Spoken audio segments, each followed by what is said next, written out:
Shalom. इस सुबह के लिए प्रभु यीशु मसीह का हम धन्यवाद करते कि प्रभु ने हमें मौका दिया उसकी सेवा करने का। बहुत ही महत्वपूर्ण विषय पर प्रभु के वचन से बात करेंगे और आज हमारा विषय है शैतान को मौका न दो। जी, हमारा विषय है शैतान को मौका ना दो। जब हम शैतान की बात करते हैं तो हम सब लोग उससे अनजान नहीं है। हम जानते हैं किस प्रकार शैतान प्रभु के लोगों को सताता है, परेशान करता है, उन्हें पाप में ढकेलने के लिए पूरी ताकत लगाता है और उनका जीवन नाश करता है। प्रभु यीशु मसीह ने अपने वचन में कहा कि चोर चोरी करने, घात करने और नष्ट करने आता है, और वो उसी का नाम शैतान है जो घात करने और नाश करने आता है। आज हम जानेंगे कि शैतान को हमने मौका नहीं देना चाहिए। कहा, कैसे, किस प्रकार से शैतान को मौका मिलता कि जिसके द्वारा वो हमारे जीवन को और ज्यादा तकलीफ में डाले, परेशान करे। तो ऐसे मौका ना दे। कैसे हम बच सकते हैं, क्या क्या मामले हैं, क्या क्या चीजें हैं, इन सब बातों पर प्रभु के वचन से हम लोग बातचीत करेंगे। दरअसल शैतान जो है, शैतान परमेश्वर का बैरी है। जी हाँ, शैतान परमेश्वर का बैरी है और परमेश्वर का बैरी परमेश्वर के लोगों के जीवन में ज्यादा परेशानी निर्माण करना चाहता है। वो नहीं चाहता है कि परमेश्वर के लोग परमेश्वर की संगति में आनंद के साथ, सुख के साथ और समृद्धि के साथ जी। वो नहीं चाहता है। वो किसी ना किसी माध्यम से आपके ऊपर अटैक करना ही चाहता है, विशेष रूप से विश्वासियों के ऊपर अटैक करना ही चाहता है, ताकि उनका जीवन वो नरकीय बना दे और उन्हें अपने गुलाम बना डाले। इसलिए ज्यादा परेशानी निर्माण करना चाहता है परमेश्वर का बैरी शैतान प्रभु के लोगों के जीवन में। मनुष्य के जीवन में सभी जो समस्याएं होती है, उन समस्याओं का मुख्य कारण ही शैतान है। जी हाँ, मनुष्य के जीवन में, या कह दो विश्वासियों के जीवन में, सभी समस्याओं का जो कारण होता है, वह सभी समस्याओं के कारणों के लिए जिम्मेदार शैतान ही होता है। फिर आप समस्या का स्वरूप अलग अलग देख सकते हैं।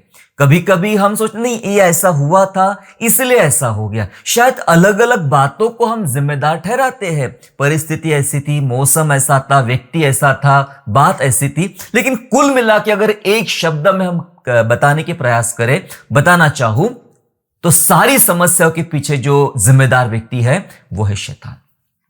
जी हाँ, वो है शैतान। उसी के द्वारा सारी समस्या, क्योंकि प्रभु ने ऐसा हमें बनाया नहीं था। प्रभु ने जब हमें बनाया तो ऐसा नहीं बनाया था। प्रभु ने हमें आशीषित रूप से बनाया था। प्रभु ने हमें बेहतर बनाया था। प्रभु ने हमें बहुत ही सुंदर बनाया था। वो इस प्रकार के कामों में, समस्या भरे कामों में रखना हमें चाहता नहीं था। इसलिए मैंने कहा कि सभी समस्याओं का जो मुख्य कारण है वो शैतान है। बाइबल कुछ इस प्रकार कहती है, पहला पत्रस 5वां अध्याय वचन 8 और वचन 9, first Peter chapter 5 and verse 8 and 9 जैसा लिखा है, सचेत हो और जागते रहो, क्योंकि तुम्हारा विरोधी शैतान गरजने वाले सिंह की नाई इस खोज में रहता है कि किसको फाड़ खाए। विश्वास में दृढ़ होकर यह जानकर उसका सामना करो कि तुम्हारे भाई जो संसार में हैं ऐसे ही दुख भुगत रहे हैं।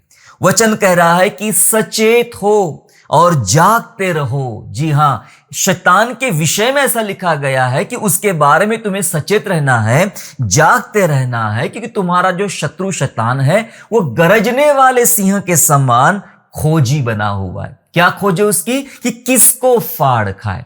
वो विश्वासियों के पीछे हाथ धो के लगा है ताकि उन्हें फाड़ खाए, ताकि उन्हें बर्बाद करे। इसलिए बाइबल सिखाती है कि तुम्हें सचेत रहना है। और 9वां वचन कहता है कि विश्वास में दृढ़ होकर यह जानकर उसका सामना करो कि तुम्हारे भाई जो संसार में हैं ऐसे ही दुख भुगत रहे हैं। वचन सिखा रहा है कि शैतान का सामना हमें करना है। और कितने सारे लोग हैं जो इस प्रकार के दुख से गुजर रहे हैं, मतलब शैतान के द्वारा पीड़ित किए जा रहे हैं या उसका सामना कर रहे हैं, उसके द्वारा सताव को सहन कर रहे हैं। ये सारी बातें प्रभु के वचन में लिखी गई है। हमें ऐसा लगता है कि मैं अकेला ही हूं इसमें, इस फील्ड में, ताकि मैं लड़ रहा हूं, लेकिन नहीं। वचन कह रहा है बहुत सारे तुम्हारे ऐसे भाई हैं जो ऐसी समस्याओं का सामना कर रहे हैं। मजे की बात है, परमेश्वर ने हमें कहा कि हमें उसका सामना करना है। प्यारो, प्रभु ने हमें भागने के लिए नहीं बोला है। प्रभु ने हमें यहां से चोरी छुपे छुपे रहने के लिए नहीं बोला है। प्रभु ने कहा सामना करो। सामना करने का मतलब पता है क्या होता है? अगर आप कमजोर होते तो प्रभु कह देता कि आप उसके सामने खड़े भी नहीं रहना, छुप जाना, भाग जाना। प्रभु चाहता है या प्रभु जानता है कि आप बहुत कुछ कर सकते हो प्रभु यीशु के नाम से, और प्रभु यीशु मसीह के नाम के कारण आप ताकतवर हो, शक्तिशाली हो। इसलिए प्रभु ने हमें आदेश दिया है कि उसका सामना करो। यदि वो शक्तिशाली है तो परमेश्वर के लोग भी परमेश्वर के नाम से, प्रभु यीशु मसीह के वचन से शक्तिशाली है। इसलिए प्रभु ने हमें शक्ति दिया है सामना करने के लिए, परमेश्वर पिता ने हमें बोला गया है। इसलिए कुछ मुख्य बातों को आज हम जानने का प्रयास करेंगे कि शैतान को मौका ना दो। बाइबल हमें सिखा रही है, जी हां, ये बात मैं नहीं कह रहा हूं, बाइबल हमें सिखाती है कि हमने शैतान को मौका नहीं देना चाहिए, शैतान को मौका नहीं देना चाहिए। कुछ तथ्यों के साथ हम समझने का प्रयास करेंगे, मेरे साथ निकालेंगे Ephesians chapter 4 and verse 26 and 27। इफिसियों का 4 अध्याय 26-27 ऐसा पद कहता है, क्रोध तो करो पर पाप मत करो, सूर्यास्त होने तक तुम्हारा क्रोध ना रहे और ना शैतान को अवसर दो। देखो, ये दो वचन कभी कभी लगता है कि मिल नहीं रहे हैं, 26-27 मिल नहीं रहे हैं, लेकिन फिर भी 26 के साथ जुड़ा हुआ है 27वां पद। 26 में लिखा है कि क्रोध तो करो पर पाप मत करो और सूर्य अस्त होने तक तुम्हारा क्रोध शांत हो जाना चाहिए। और 27 पद कहता है कि शैतान को मौका ना दो। मतलब बाइबल हमें यह सिखा रही है कि शैतान को मौका कहां से मिलता है, शैतान को मौका कहां से मिलता है। लिखा है क्रोध तो करो पर पाप मत करो। यस, क्रोध अलग चीज है। कभी कभी आपको कुछ चीजें समझ में नहीं आती, आपको गुस्सा आ जाता है, आप चिड़चिड़े हो जाते हो, लेकिन उसके पश्चात जो है बाइबल हमें सिखा रही है कि पाप मत करो। जब हम घर की बात करें, आपस के रिश्तों की बात करें, मित्रों की बात करें, परिवार की बात करें, जहां हम इन बातों को देखते हैं कि कुछ बातों को लेकर लोग परिवारों में गुस्सा आता है, तनाव निर्माण हो जाता है, पर उसका अंत कहाँ होता है, किस प्रकार से होता है। फिर वो छोटा सा गुस्सा इतने बड़े क्रोध में, इतने बड़े जलन में बदल जाता है। फिर वो गुस्सा गाली गलौज तक पहुंच जाता है, वो गुस्सा मारपीट तक पहुंच जाता है, वो गुस्सा अलगाव होने पर, विभाजित करने पर तुल जाता है। तो ऐसे ये जो बातें बढ़ती है उसी को बोला गया पाप मत करो। यहां होता है पाप। थोड़ी देर गुस्सा आया, बाहर निकल जाइए, शांत हो जाइए, और सूरज ढलने से पहले लिखा है यहाँ पे कि आपका क्रोध खत्म हो जाना चाहिए, आपका रिश्ता वापस जैसे के वैसे हो जाना चाहिए। ये किसी के साथ भी हो सकता है। ऐसा नहीं कि जो लोग बहुत बाइबल पढ़ते हैं, बहुत प्रार्थना करते हैं, उन्हें गुस्सा नहीं आता है या उनके साथ ऐसा नहीं होता। ऐसा नहीं, सबके साथ ऐसा होता है। परंतु हमें वहां पे कुछ स्टेप्स बताए गए हैं कि क्रोध एक अलग चीज है और पाप एक खतरनाक बात है। पाप ना करो, क्योंकि इसी के द्वारा जब हम पाप करते थे, इसलिए 27 वचन बोलता है यही से शुरुआत होती है शैतान के प्रवेश की, मसीही जीवन में शैतान की। इसलिए लिखा है कि शैतान को अवसर ना दो, शैतान को मौका ना दो, उसे वही मौका मिलता। प्यारो, जहां हम गलतियां करते हैं, शैतान को वही से एंट्री का रास्ता मिल जाता है। जहां हम गलतियां करते, वो ढूंढते रहता। हमने क्या पढ़ा वचन में, वो दहाड़ने वाले शेर के समान, गरजने वाले शेर के समान इस खोज में है कि किसे फाड़ का है। खोज कर रहा है, खोज कर रहा है। बाजार में आपने देखे जो लोग अपने सामान बेचते, रास्ते पर खड़े होकर अपने सामान बेचते हैं, वो लोग हर एक का चेहरा देखते। बाजार में जाइए, आपको हर एक का चेहरा देख, कोई तो मेरा सामान खरीद ले। वो कन्वीनियंस करना चाहता है, आप कैसा भी करो लेकिन उसका सामान खरीदो, चाहे आपको अच्छा लगे बुरा लगे। वो अपने सामान को इस प्रकार से प्रेजेंट करता है कि आपको लेने के लिए मजबूर कर देता है। वो ढूंढ रहा है कि कौन कौन ले सकता है, कौन आ सकता है मेरे पास में। ठीक वैसे शैतान ढूंढ रहा है, सबको ढूंढ रहा है कि किसको मैं फंसा सकता हूं और कहां मैं फंसा सकता हूं। इसलिए कई बार परिस्थितियों को इस प्रकार से शैतान निर्माण कर देता है कि आप पहले शुरुआत में क्रोध करें और उसके ऊपर आप पाप करना शुरू कर दें, उसके ऊपर आप परमेश्वर के विरोध में जाना शुरू कर दें, क्योंकि वो जानता है यही वह स्थान रहेगा, यही वह मौका रहेगा जहां से वो आपके भीतर प्रवेश करेगा, एंट्री करेगा और आपके जीवन को तहस नहस कर सकता है, आपके आनंदमय परिवार को, आपके सुखी जीवन को, आपके आध्यात्मिक जीवन को पूर्णतया वह बर्बाद कर सकता है, क्योंकि उसको वहां से मौका मिलता है। इसलिए बाइबल हमें साफ शब्दों में सिखा रही, मेरे प्यारों, हमें सामना करना है, दूर भागना है और इस बात का ध्यान रखना है कि हमने उसे मौका नहीं देना चाहिए। प्रभु यीशु मसीह मनुष्य का पुत्र बनकर आया, तो बात साफ है, कि वो भी इसी बातों से गुजरा होगा। लिखा है वचन में, हमारे जैसा जीवन जिया, हमारे जैसा खाया पिया सोया, व्यवहार जो भी होता है पारिवारिक, वो सब काम उसने किया। क्या आपको लगता है कि प्रभु यीशु मसीह जो मनुष्य का पुत्र बनकर आया, उसके संग ऐसी परीक्षाएं नहीं आई होगी? उसे कभी गुस्सा नहीं आया, उसे कभी क्रोध नहीं आया, उसके अंदर कोई बात का लालच नहीं आया, कोई बात का आकर्षण उसके अंदर नहीं आया, क्योंकि वो मनुष्य था। क्या नहीं हुआ होगा? बिल्कुल हुआ होगा। पर उसने मनुष्य का रूप इसीलिए धारण किया, हम विश्वासियों को सिखाने के लिए कि इंसान बन के कैसे जिया जाता है। और प्रभु यीशु मसीह ने अपना एक स्टेटमेंट का, अपना एक वचन का, अपने बारे में एक बात कही, और वो बात लिखी गई है यूहन्ना के 14 अध्याय में और वचन 30 में। Gospel of John chapter 14 and verse 38 में लिखा गया है कि मैं तुम्हारे साथ और बहुत बातें न करूंगा, क्योंकि इस संसार का सरदार आता है और मुझ में उसका कुछ नहीं। हालेलुया। प्रभु यीशु मसीह कह रहे हैं कि इस संसार का सरदार आता है। किसको बोला गया है? शैतान को। शैतान को बोला गया इस संसार का सरदार, इस संसार का शासक बोला गया उसको, शैतान को। वो आता है और यीशु मसीह कहते हैं कि मुझ में उसका कुछ नहीं। मतलब मैंने कभी उसको मौका नहीं दिया कि वो मेरे भीतर प्रवेश करे। जबकि बाइबल में हम पढ़ते हैं तो प्रभु यीशु मसीह पर आरोप लगाए। प्रभु यीशु मसीह के रिश्तेदारों के विषय में ऐसा लिखा गया है कि वो कहते हैं कि उसका चित्त ठिकाने नहीं है। उसके रिश्तेदार कहते हैं प्रभु यीशु मसीह के कि उसका चित्त ठिकाने नहीं है, हम उसे पकड़ने जा रहे हैं। कुछ यहूदी और कुछ साम्राज्यवादी लोग कहते हैं कि वो दुष्ट आत्माओं की सहायता से, मतलब शैतान की मदद से शैतान को निकाल रहा है। ऐसे भी गंभीर आरोप उस पर लगाए गए थे। परिवार के लोगों ने, आसपास के लोगों ने, समाज के लोगों ने, शास्त्रियों ने, वहां के धर्मगुरुओं ने इस प्रकार के इल्जाम प्रभु पर लगाए थे। लेकिन यीशु मसीह एक बात कह रहे हैं कि इस संसार का शासक शैतान आता है और मुझ में उसका कुछ नहीं है। मतलब मेरे अंदर उसका एक कण नहीं है, एक बात नहीं है। मैंने उसको अपने भीतर प्रवेश नहीं करने दिया। मनुष्य का पुत्र होने के नाते मैंने एक दरवाजा बनाया, क्योंकि हम जानते हैं शैतान डरता है परमेश्वर के पुत्र से। जी हां, लेकिन यहां तो वह मनुष्य का पुत्र बनकर आया है। मतलब ये सभी बातों से, सभी आकर्षण से, सभी बातों से वो गुजरा है। और तब भी उसने अपने आप को इतना पवित्र रखा कि अपने अंदर किसी भी बात को शैतान की प्रवेश करने नहीं दिया। इसलिए वचन में हमने पढ़ा कि क्रोध तो करो पर पाप मत करो। मतलब कुछ ऐसी चीजें करो लेकिन उसका परिणाम पाप नहीं निकलना चाहिए। पाप नहीं निकलना चाहिए। आपके विचारों से, व्यवहारों से, जीवन से कभी पाप होना नहीं चाहिए। शैतान वही रास्ते ढूंढ रहा है, वो आपसे पाप कराना ही चाहता है। और उसके बाद होता क्या है कि आप बाद में पछतावा, ओ मैंने ऐसा नहीं करना चाहिए था, मेरे से ऐसी गलती होगी, मैंने ऐसा नहीं बोलना चाहिए था। क्यों ऐसा हुआ? क्योंकि वो टाइम पे शैतान का प्रभाव इतना तेज आपकी ओर बढ़ चुका था। वो चाहता ही था कि आप पाप करें। क्यों पाप करवाना चाहता है आपसे? क्योंकि पाप की मजदूरी मृत्यु है।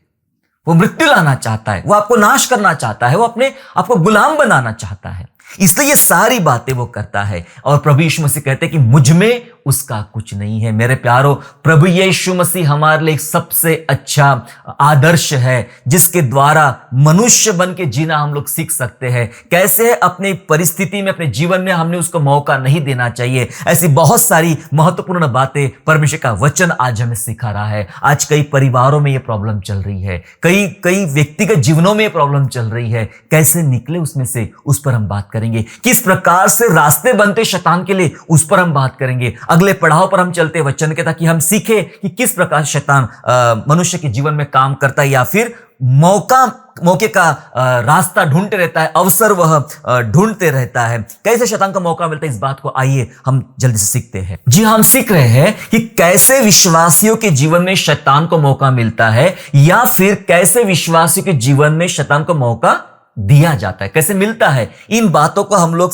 समझने और सीखने जा रहे हैं। कई बार हमें पता नहीं चलता कि ये कैसे हुआ था, किस प्रकार से मैं पाप में गिर गया, और कैसे फिर शत्रु को मौका मिल गया और उसने मेरे जीवन को तहस नहस करना आरंभ कर दिया। इन बातों का आइए हम लोग सीखते हैं। कुछ बातें मैं आपको बताना चाहता हूं। उसमें से एक बात ऐसी है कि भलाई न करने के द्वारा, जी हां, भलाई न करने के द्वारा शैतान को मौका मिलता है। अब यह बात थोड़ा समझने में अलग है, सिंपल है और हमें लग रहा है अच्छा हम तो रोज भलाई करते थे। मैं उस भलाई की बात नहीं कर रहा हूं, जरा समझेंगे ताकि हमें इस बात का एहसास होगा कि परमेश्वर का वचन आज हमें क्या बताना चाहता है। पहले पढ़ना पड़ेगा हमें उत्पत्ति अध्याय 4 और वचन 7, जेनेसिस चैप्टर 4 एंड वर्स 7। चौथे अध्याय का 7वां पद इस प्रकार कहता है, यदि तू भला करे तो क्या तेरी भेंट ग्रहण न की जाएंगी, और यदि तू भला न करे तो पाप द्वार पर छिपा रहता है और उसकी लालसा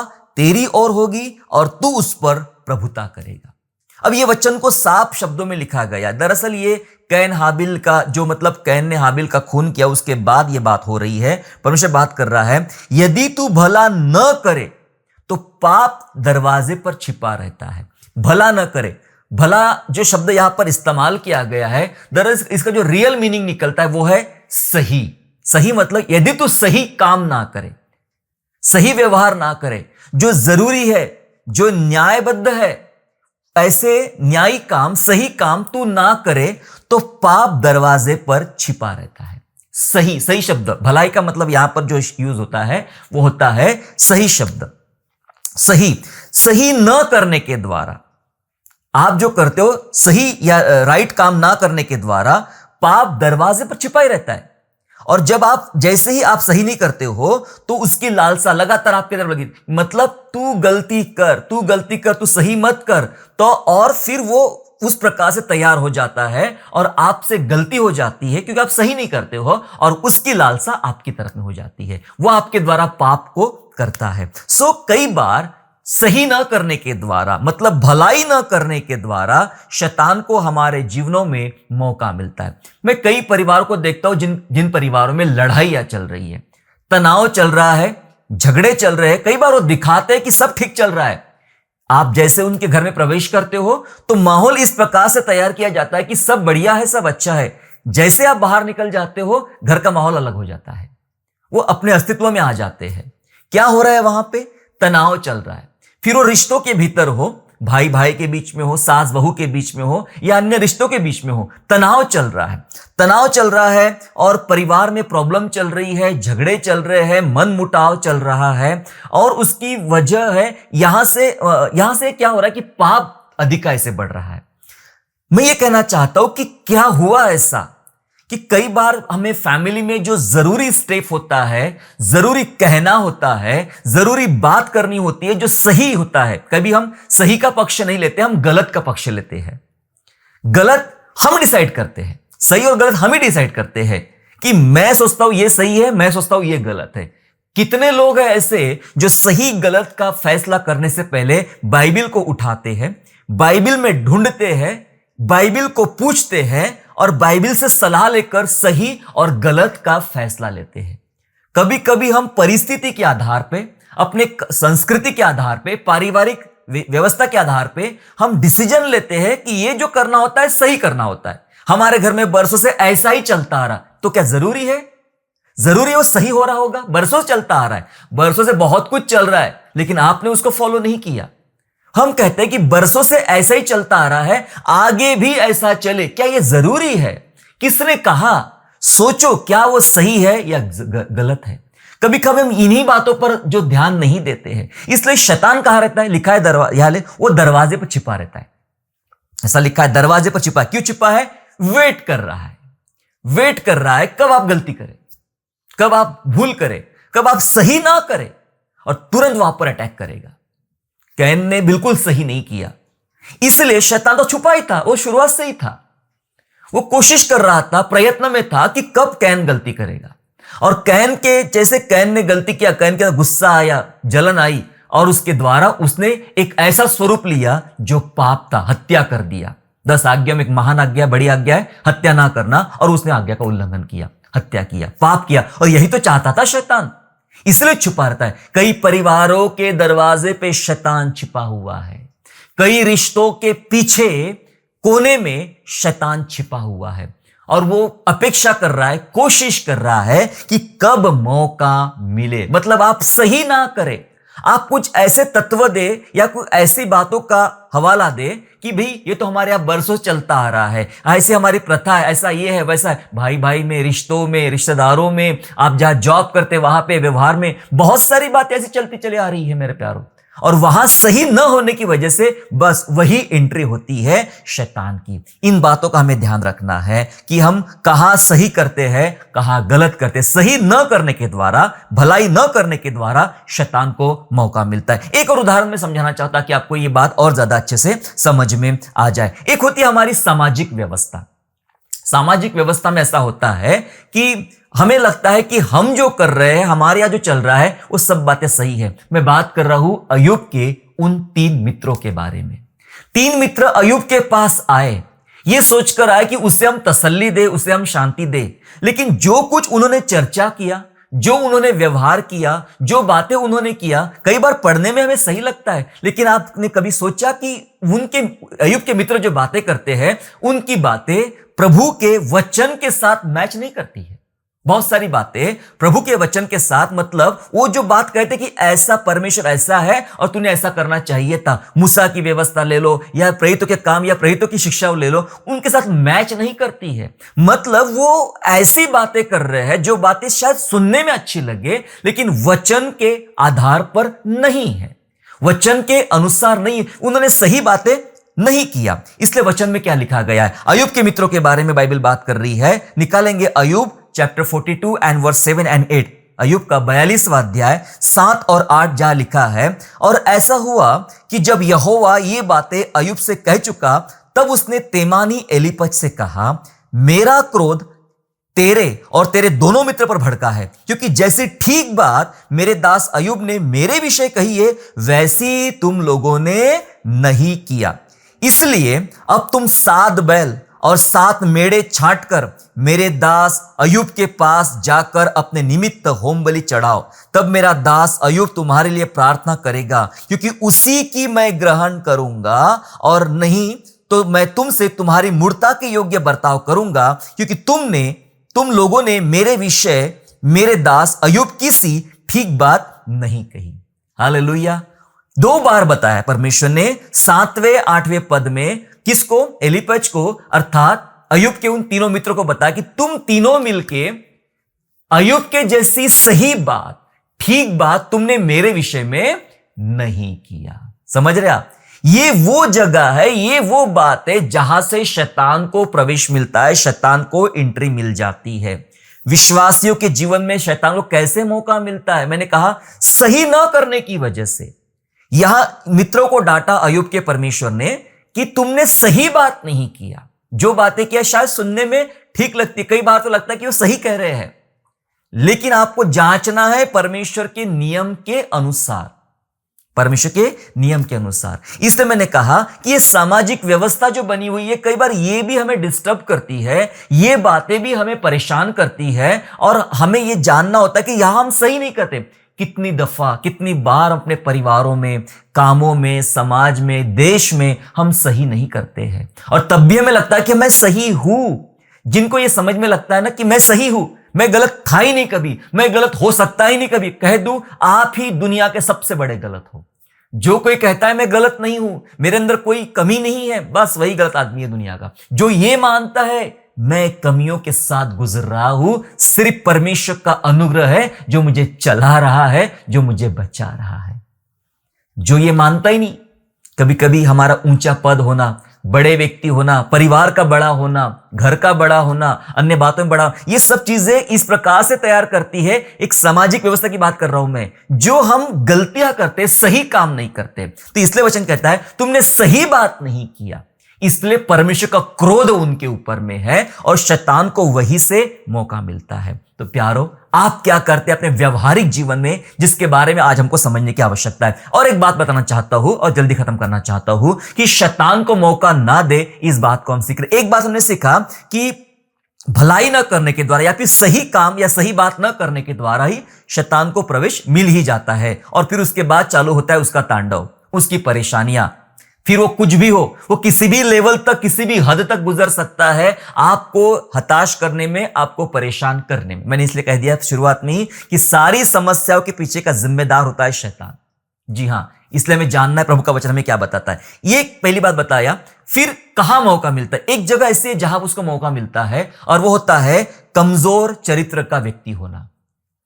ये वो जगह है जहां शैतान को बड़ी आसानी से मौका मिलता है आपके जीवन में, आपके भीतर प्रवेश होने का, या उसको मौका मिलता है। कैसा? कमजोर चरित्र का व्यक्ति होना। अब ये क्या होता है कमजोर चरित्र का व्यक्ति होना? व्यक्ति तो है आप, अच्छे व्यक्ति है, लेकिन आप कुछ बातों में इमोशनल है, कुछ बातों में आपका चरित्र कमजोर है, कुछ बातों में आप बड़े ढीले रह जाते हो, और उसकी वजह से शैतान कभी भी आप पर अटैक करता। अगर मैं बात करूं शिमशोन की, एक शक्तिशाली आदमी, एक अभिषिक्त आदमी, एक नाजिर मन्नत का आदमी, गलती करने के द्वारा उसका चरित्र कमजोर हो गया, क्योंकि वो दलाइला के चक्कर में पड़ गया, और उसकी वजह से यह हुआ कि वह डूब गया, उसका जीवन डूब गया, और बहुत कुछ बुरा उसके साथ में हुआ दलाइला की वजह से। प्यार, यही बता रहा हूं, कभी कभी चरित्र कमजोर पड़ जाता है हमारा, और जो व्यक्ति भीतरी रूप से कमजोर हो जाता है, यह शैतान के लिए सबसे उपलब्ध या फिर उपयोगी ऐसा स्थान है, जगह है, जो आकर्षित करता है, और वो उसके द्वारा उसके भीतर वो प्रवेश करके उसका जीवन सत्यानाश करता है। एक प्रैक्टिकल उदाहरण के द्वारा सीखेंगे, और उदाहरण रहेगा यहूदा इस्करियोती का। जी हां, यहूदा इस्करियोती 12 चेलों में से एक था। उसके विषय में बाइबल क्या कहती है? यूहन्ना का 12 अध्याय और वचन 6, gospel of John chapter 12 and verse 6, जहां लिखा है, उसने यह बात इसलिए न कही कि उसे कंगालों की चिंता थी। किसको? यहूदा को। परंतु इसलिए कि वह चोर था, और उसके पास उनकी थैली रहती थी, और उसमें जो कुछ डाला जाता था वह निकाल लेता था। जी हां, कमजोर चरित्र का व्यक्ति। एक औरत, स्त्री आई, संगमरमर के पात्र में जटामासी का इत्र लेकर आई, प्रभु पर छिड़क रही, प्रभु पर डाल रही है, और ये यहूदा इस्करियोती बोलता है कि इसकी क्या जरूरत थी इसको बर्बाद करने की? इसको बेच के कंगालों को पैसा बांट सकते थे, हम लोग मदद कर सकते थे, इसको इतना बर्बाद क्यों किया? वचन में साफ लिखा, यह बात इसलिए नहीं किया कि उसको बहुत चिंता थी कंगालों की। लिखा है वह चोर था। करेक्ट कैरेक्टर बता रहा है उसका वाला। कहां रहता है वो? 12 चेलों में से एक, प्रभु के संगति में रहता है, लेकिन उसे कैरेक्टर में प्रॉब्लम है, चरित्र में प्रॉब्लम है। कई लोग कलीसिया में है, स्टेज पर है, मंच पर है, लेकिन चरित्र में प्रॉब्लम है। यहूदा के चरित्र में प्रॉब्लम है, समझ रहे आप? लिखा है वो चोर था। वो चोर था, जो कुछ थैली में पैसा डाला जाता था वो सब निकाल लेता था। तो ये उसका कैरेक्टर यही से कमजोर चल रहा था, और ऐसा ही व्यक्ति महत्वपूर्ण है शैतान के लिए, मौका पाने के लिए। और इसकी यही स्वभाव की वजह से, ये चरित्र की वजह से शैतान को मौका मिला। लूका 22वां अध्याय वचन 3, gospel of Luke chapter 22 and verse 3 में ऐसा लिखा गया है, और शैतान यहूदा में समाया, जो इस्करियोती कहलाता है, और वो 12 चेलों में से गिना जाता था। क्या लिखा है? शैतान कहां समाया? यहूदा में समाया। प्रभु यीशु ने क्या कहा? मुझ में उसका कुछ नहीं। हालेलुया। यीशु ने कहा मुझ में उसका कुछ नहीं, मतलब वो समा ही नहीं पाया। मैंने कोई गलतियां नहीं किया, मैंने अपना जीवन ऐसा जिया पिता की इच्छा अनुसार, मैंने उसे मौका नहीं दिया। लेकिन यहूदा के लाइफ में ऐसा लिखा है, शैतान उसमें समाया। क्यों समाया? बाकी और भी तो चेले थे, कुछ चेले ऐसे थे जो तकलीफ से गुजरे, या उनका विश्वास शायद इतना पक्का नहीं था, लेकिन कम से कम उनका चरित्र बड़ा पक्का था, इसलिए शैतान को उनके लाइफ में घुसने का मौका नहीं मिला। यहूदा इस्करियोती की लाइफ में घुसने का मौका इसलिए मिला क्योंकि वो शुरुआत से ही प्रभु के संगति में तो था, लेकिन चोर था, पैसा निकाला। यही एक गुण की वजह से वो कमजोर चरित्र वाला व्यक्ति बन गया, और इसी कारण लूका 22 कहता है कि शैतान उसमें समाया। शैतान उसमें समाया। जी हां, जब आप कमजोर चरित्र के व्यक्ति हो जाते हो तो शैतान को मौका मिल जाता है आपके जीवन में प्रवेश करने के लिए, और इसी वजह से यहूदा का जीवन अंत क्या हुआ? सुसाइड करना पड़ा, आत्महत्या करना पड़ा। प्यारो, कमजोर चरित्र के व्यक्ति के जीवन में बहुत खतरे होते हैं शैतान को मौका मिलने के। आज की युवा पीढ़ी कमजोर चरित्र की तरफ आगे बढ़ रही है। हमारे जवान जो है इमोशनली आगे बढ़ रहे हैं, और उसी वजह से वो फंसे जा रहे, ढूंढ रहे। जो दुनिया में ऐसे लोग हैं जो आपको बरगला सकते हैं, आपको नुकसान पहुंचा सकते हैं, जवानों को, ऐसे कई लोग घूम रहे हैं, ऐसे कई लोग संसार में चल रहे हैं। वो आपसे 2 बातें प्यार की कर लेते हैं, वो आपसे दो बातें भावनात्मक रूप से कर लेते हैं और आप फंस जाते हो। कई युवा लड़के लड़कियां फंस रहे, विशेष रूप से मैं लड़कियों की बात करूंगा, वे आसानी से फंस जाती है। दो शब्द इमोशनल उनसे बातें कर लो, वो आसानी से फंस जाती है। वो कमजोरी है उनकी, और उसी कमजोरी की वजह से शैतान को मौका मिलता है। और हमारे देश में जो महिलाओं के साथ या लड़कियों के साथ जो बुरे व्यवहार किए जाते हैं, कहीं ना कहीं, मैं ये नहीं कहता कि 100%, लेकिन कहीं ना कहीं बहुत सारे लोग कमजोर चरित्र के पड़ जाते हैं। वो सामने से मौका देते कुछ इस प्रकार से गिर जाते हैं कि उनका फायदा उठाया जाता है। कुछ बात रहती है जिसकी वजह शैतान को मौका ढूंढते रहता है। ये सब काम दिखने वाले ये शैतानी दो बुरे लोग हैं, लेकिन इसके पीछे मास्टरमाइंड शैतान होता है, मेन कल्प्रिट शैतान है जो ये सब करवाता है। सो युवा पीढ़ी के लोग फंस रहे हैं। क्यों फंसा यहूदा इस्करियोती, उसके लाइफ में कैसे शैतान को मौका मिला, इस बात को हमने सीखा है। जब प्रेरितों की शिक्षा में हम बात करते हैं तो पौलुस ने तिमोथी को एक निर्देश दिया। सुनना, ये बहुत जरूरी बात है।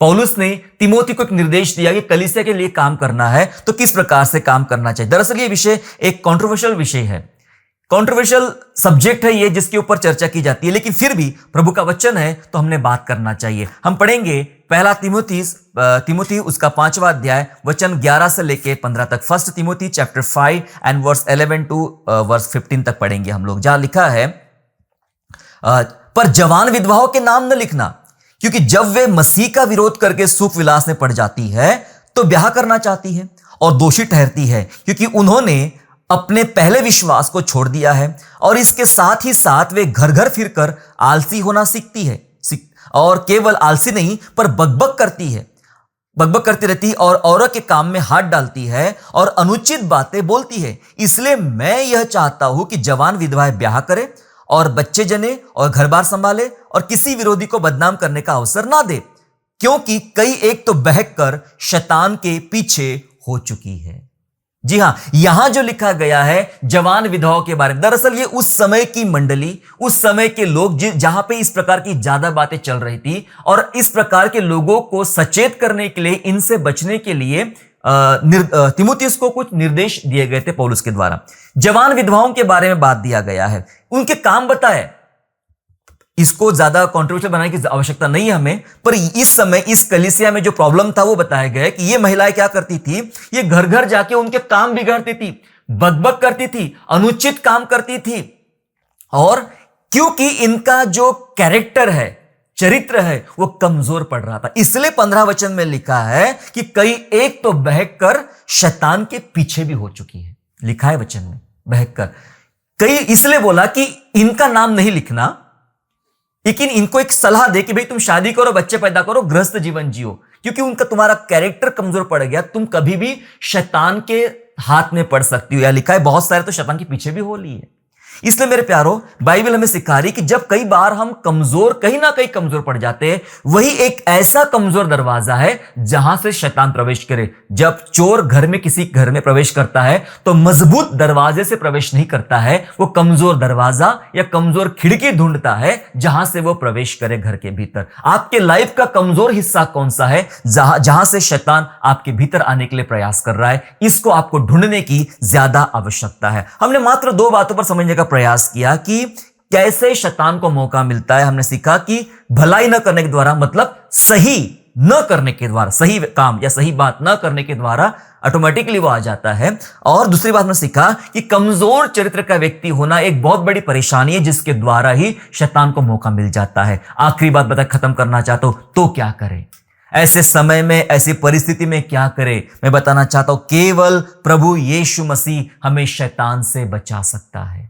हमें केवल यीशु नासरी है जो शैतान को मौका देने से बचा सकता है और उसके चंगुल में फंसने से बचा सकता है। 1 जॉन चैप्टर 3 एंड वर्स 8, पहला यूहन्ना 3 अध्याय 8वां पद कहता है, जो कोई पाप करता है वह शैतान की ओर से है, क्योंकि शैतान आरंभी से पाप करता आया है। परमेश्वर का पुत्र इसलिए प्रकट हुआ कि शैतान के कामों को नाश करे। जी हां, जो पाप करता है वह शैतान की ओर से है। शैतान शुरू से ही पाप करता आया है, मतलब ऐसे लोगों को शैतान ढूंढ रहा है जिसको अपना गुलाम बना डाले। वो उसके अंदर आएगा, उससे पाप करवाएगा। लिखा है पाप करवाएगा। शैतान आराम से पाप करता आया है, लेकिन बाइबल कह रही है परमेश्वर का पुत्र इसलिए प्रकट हुआ कि शैतान के कामों को नाश करे। यदि किसी के लाइफ में ऐसे मौके दिए भी गए शैतान को, शैतान आया भी है, मैं बताना चाहता हूं केवल यीशु मसीह आपको इस माहौल से या शैतान के चंगुल से छुड़ा सकता है। लिखा है वचन में, इसलिए यीशु आया ताकि शैतान के कामों को नाश करे। आपके लाइफ में कितने भी मौके मिले होंगे, सब के सब नाश किए जा सकते। 1 जॉन चैप्टर 4 एंड वर्स 4, पहला यूहन्ना 4 अध्याय और 4 पद ऐसा कहता है, हे बालकों, तुम परमेश्वर के हो और तुमने उन पर जय पाई है, क्योंकि जो तुम में है वह उससे जो संसार में है बड़ा है। हालेलुया, तुमने जय पाई है, तुमने जय पाई है, इसलिए डरो मत, शैतान को मौका मत दो। जो तुम्हारे अंदर रहता है प्रभु यीशु नासरी, क्योंकि उसने क्या कहा, मेरे अंदर उसका कुछ भी नहीं। आप भी कहो, आप भी को जो पवित्र आत्मा से हम भर जाए, तो मेरे भीतर पवित्र आत्मा है, मैं पवित्र आत्मा में रहता हूं, कहे परमेश्वर से, प्रभु इस कारण शैतान का मुझ में कुछ अंश नहीं आ सकता है। मुझे तेरे वचन में चलना सिखा, वचन का भय मानना सिखा, वचन पर ईमानदारी से चलना सिखा, क्योंकि मैं जब शैतान ऐसा करना चाहेगा, मैं उस पर विजय प्राप्त करूंगा तेरे मदद से और तेरे वचन की सहायता से। हालेलुया, प्रभु का हम धन्यवाद करते कि उसने हमें सिखाया कि शैतान को मौका ना दे। कौन सी परिस्थितियां और कौन सी ऐसी बातें जिसके द्वारा ये समस्याएं आती है, इन बातों को हमने सीखा। परमेश्वर आपको आशीष दे। अगर कोई ऐसे माहौल से गुजर रहा है, ऐसे टेंशन में है, शैतान को मौका दे चुके हैं, फंस चुके हैं, मैं आप कहना चाहता हूं, घबराइए मत, घबराइए मत। परमेश्वर का पुत्र इसलिए प्रकट हुआ कि शैतान के कामों को नाश करे। आपको आज अभी इसी वक्त शैतान के कामों से परमेश्वर आजाद करना चाहता है। यदि आप आजाद होना चाहते हो, आइए मिलकर प्रार्थना करें। आइए मेरे साथ प्रार्थना करेंगे। Thank you Jesus Lord. पिता, हम आपका धन्यवाद स्तुति करते हैं प्रभु जी। हम जानते हैं हम परमेश्वर के हैं और हमने उन संसार पर विजय प्राप्त किया है प्रभु जी। प्रभु, हम प्रार्थना करते राजा यीशु, कई बार शैतान मौके ढूंढता है पिता राजा, मौके ढूंढ रहा है हमारे भीतर प्रवेश करने के और हमें परेशान करने के, हमें नाश करने के, लेकिन हम जानते हैं प्रभु यीशु हमारे साथ है, प्रभु यीशु हमारे साथ है, हमें इस पर विजय देगा। कई बार हो सकता है प्रभु जी हमने हमारे कमजोर चरित्र की वजह से हमारे भीतर वो आया है, हमारे भीतर और उसने प्रवेश किया, या प्रभु जी हमने सही न करने की वजह से, सही बात न करने की वजह से, या न्याय का काम न करने की वजह से शायद वो हमारे भीतर है। लेकिन प्रभु जी आज हमें आजाद कर। अगर परमेश्वर हमें स्वतंत्र करेगा तो हम सचमुच स्वतंत्र हो जाएंगे। मैं प्रार्थना करता हूं तमाम मेरे भाई और बहनें इस प्रकार के बंधनों में पड़े हैं, तो दुआ करता हूं यीशु मसीह नासरी के नाम से वे स्वतंत्र हो जाए, आजाद हो जाए और परमेश्वर की महिमा होने वाली बने। पिताजी आशीष दीजिए, यीशु राजा हम में से प्रत्येक को ब्लेस कर, चंगा कर और आजाद कर। धन्यवाद करते यीशु मसीह नासरी के नाम से प्रार्थना मांगते हैं, आमेन। आशा करता हूँ आज के संदेश के द्वारा आपने आशीष प्राप्त किया है। यदि सचमुच आपने आशीष प्राप्त किया है तो इस संदेश को दूसरों के साथ शेयर कीजिए और हमारे दूसरे भी संदेशों को सुनने के लिए हमारे चैनल को सब्सक्राइब करें और नोटिफिकेशन के लिए बेल आइकन को दबाइए। और हाँ, यीशु पर विश्वास करना ना छोड़े, वो आपको आशीषमय स्थानों की ओर आगे ले जाएगा। God bless you all.